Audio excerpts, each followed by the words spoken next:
What is up? It is Monday, December 8th. We're going to do a trade recap for today. So I took two trades today.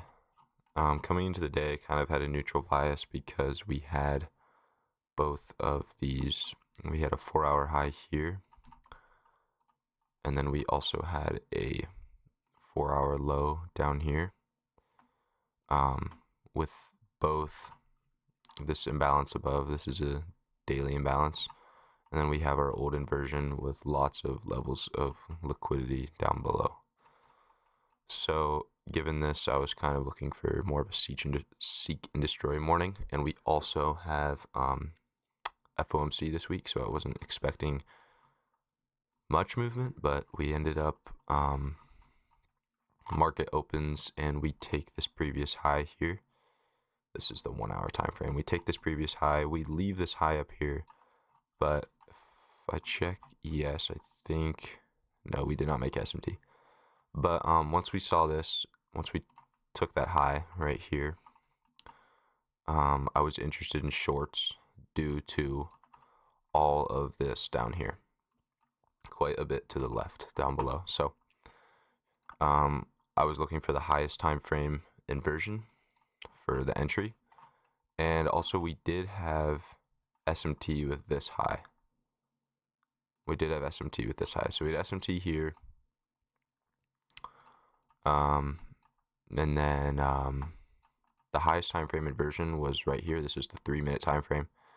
I took this, I got in here, and I had my stop up at this candle, and my final take profit was actually at this unmitigated 4-hour gap down below. We had this unmitigated 4-hour, and then we also had this NWOG right here as well, which actually I didn't even notice until now. I should have probably noticed that. We had a lot of reason to go lower, right? So come back to the 3-minute with my final TP at the 4-hour and my stop up here. Once we reached this internal low, this was my break-even point. So once we reached here, obviously I moved my stop loss to break even. Luckily for me today, I was able to close half my position before it reached here.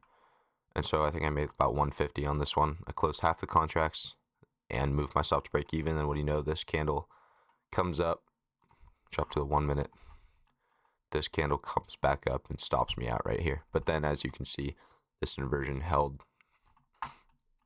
and then this would have delivered nicely. So that was the trade there. And then so I took one other trade, and I'm going to be doing live trades, but this one was pretty fortunate.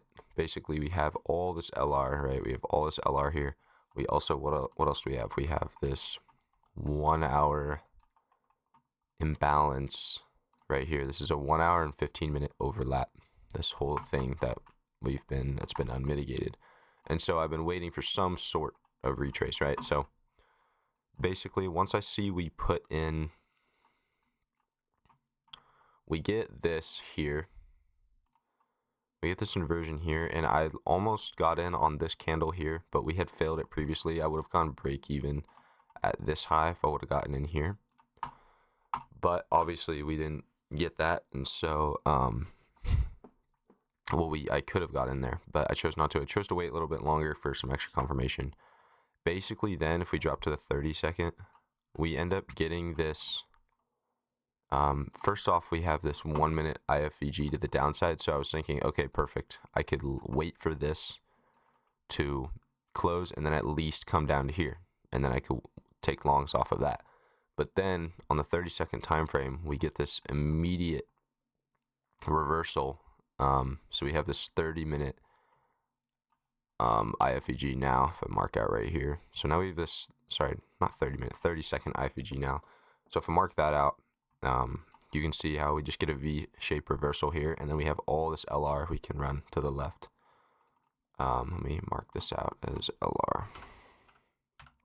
If you don't know what LR means, it stands for low resistance liquidity run. So this is low resistance liquidity that it's low resistant. Price can run through it easily.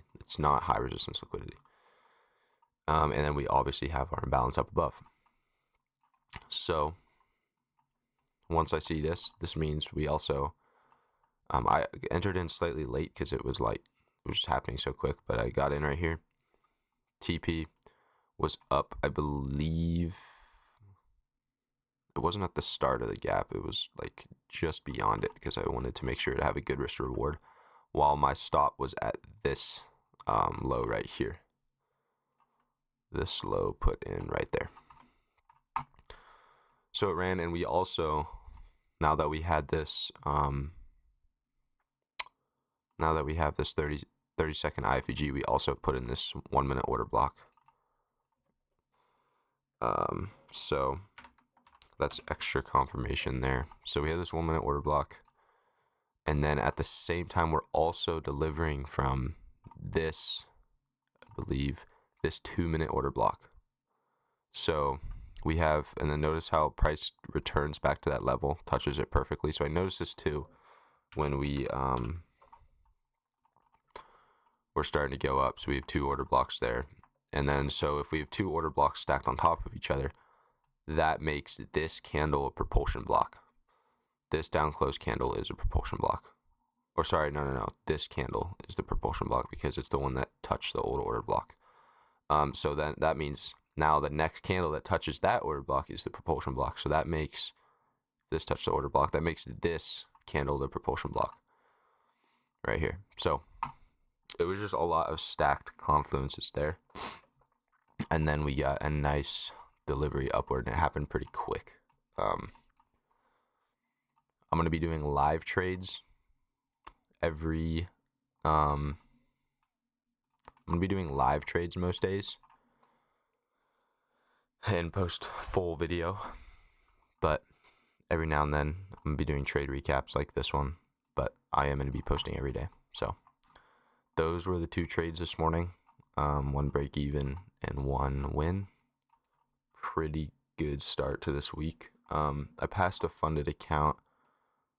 first funded account last month. Blew that, just bad decisions, but I know I'll be back soon with another funded account. I have 1 my funded futures eval right now, and then I have 2 Apex accounts, which I want to pass the Apex on FOMC if possible.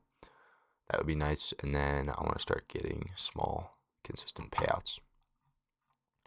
But yeah, that was the trading day for me.